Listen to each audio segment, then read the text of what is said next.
Hey everyone, welcome to part 5 of our continuing discussion of consciousness and its variations. This time we're talking about dreams and sleep disorders. Okay, so why do we dream? You might be surprised and unsatisfied to learn that we don't have a great unitary explanation for why it is that we dream, but we can talk about a couple of different perspectives. The first is the sort of idea of wish fulfillment. It comes from the Freudian idea that the manifest content of the dream, so the things that we're seeing, the actual sounds and images and experience of the dream, the manifest content, is a censored symbolic version of the latent content. The latent content being that sort of subconscious buried. And of course, most things can be traced back to some kind of erotic wishes or suppressed sexual conflicts. There's no real evidence to suggest that this is correct, but it is still rather influential. So there's also the neurocognitive theory of dreaming, that dreaming is just like thinking, except we have reduced sensory input in the absence of voluntary control. This emphasizes the continuity of waking and dreaming cognition, that basically it's like thinking without the normal constraints that we have on thinking. We don't have sort of voluntary conscious control over our thought process, so they sort of move in a strange way, and we have reduced or absent sensory input. So it's a bit like a daydream with all of the brakes taken off. There's also the activation synthesis model, the idea that neural activity produces dream images, which are combined into a story. So the activation is that neural activity replaying. So maybe some activity is coming through and activating, different circuits of things you've remembered or experienced that day. And then these are combined into sort of a story that our conscious or semi-conscious mind can make sense of. So activation synthesis model. So the general idea is that we have automatic activation of our brain stem circuits, which give rise to activity in more sophisticated brain circuits. And then meaning is then sort of imposed on internally generated sensory signals, right? We're not really getting much input from the outside world. It's all internally generated stuff that we're just sort of imposing meaning upon. Activations. Okay, so let's talk about sleep disorders. 7 out of 10 people experience regular sleep disruptions, but those disruptions become a disorder if the disruptions are consistent, distressing, and dysfunctional. So we'll talk about 2 different categories of sleep disorders, being dysomnias and parasomnias. So dysomnias involve disruption in the amount, quality, and timing of sleep, whereas parasomnias involve arousal or actions that occur during sleep.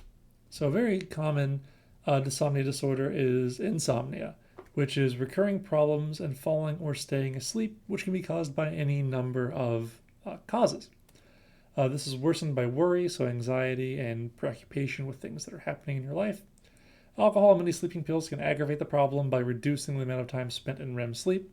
So they may help you achieve unconsciousness, but they will reduce the amount of time you spend in that REM state, which we know is very important.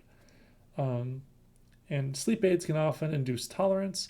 So many categories of sleep medication rapidly induce tolerance, making them a poor solution for long-term maintenance of insomnia. So narcolepsy, also known as sleep attacks, people who suffer from narcolepsy lapse directly into REM sleep. So they go from wakefulness to deep sleep or REM sleep with very, very little warning. These attacks typically only last about 5 minutes, but of course this can pose a real problem for people afflicted with narcolepsy. This disorder seems to have a strong genetic component and is highly heritable. So sleep apnea is extremely common. This is the temporary cessation of breathing during sleep and repeated momentary awakenings.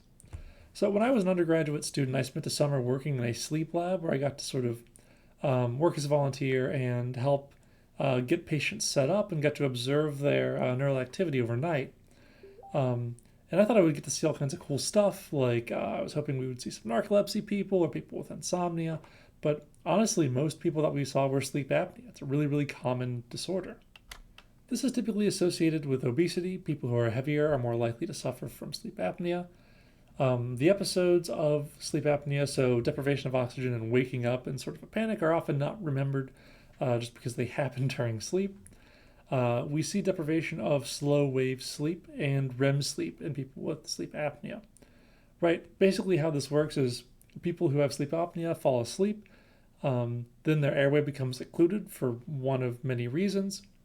They basically stop breathing, and then their blood oxygen concentration drops and drops and drops until it gets to a dangerous level where receptors pick up the fact that we are low on oxygen, and the person will start awake and gasp for air.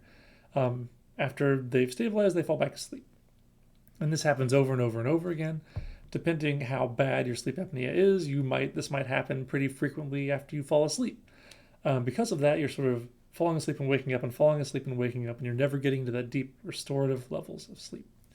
This is treated with a CPAP machine, which stands for continuous positive airway pressure. Basically, it's a machine that pressurizes air and just shoots it into your face. The pressure from this air that you're breathing is sufficient to hold your airway open and allow you to breathe without interruption. People often don't like these machines because they are noisy. It's also uncomfortable and difficult to learn to basically breathe in a wind tunnel. But once you get used to it, they tend to really help people. So the parasomnia disorder of night terrors, this is a sleep disorder that occurs during non-REM stage 3. So this is not the same as a dream or a nightmare. It's not happening during REM sleep. It's something else entirely. This happens often in children who tend to age out of it. This is accompanied by a high arousal state, so high brain arousal, and a feeling of terror. Though the experiences are seldom remembered, a child might wake up with this sort of residual physiological arousal and feelings of terror with no real memory of what it is they're afraid of. And luckily, most children grow out of it. So sleepwalking and talking also occurs in similar deep stages of sleep. Typically occurs in young children and is usually harmless. People tend to age out of this as well. This happens more frequently while recovering from sleep debt. So people are more likely to sleepwalk or sleep talk if they are exhausted. Okay, that's it for our discussion of dreams and sleep disorders. Next time we're going to be talking about